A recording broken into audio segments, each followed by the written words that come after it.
চট্টগ্রাম জেলার নতুন police super SP হিসেবে নিয়োগ পেয়েছেন ঢাকা মেট্রোপলিটন পুলিশের ডিএমপি উপ-পুলিশ commissioner DC Mohammad Masud Alam.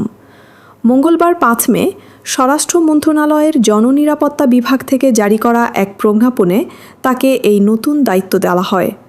Mohammad Masud Alam BCS পুলিশের ২৮তম ব্যাচের একজন চৌকস কর্মকর্তা। চট্টগ্রামের বর্তমান পুলিশ সুপারকে সরিয়ে তাকে এই গুরুত্বপূর্ণ জেলার দায়িত্ব দেওয়া হয়েছে। এর আগে তিনি ডিএমপিতে অত্যন্ত দক্ষতার সাথে দায়িত্ব পালন করেছেন।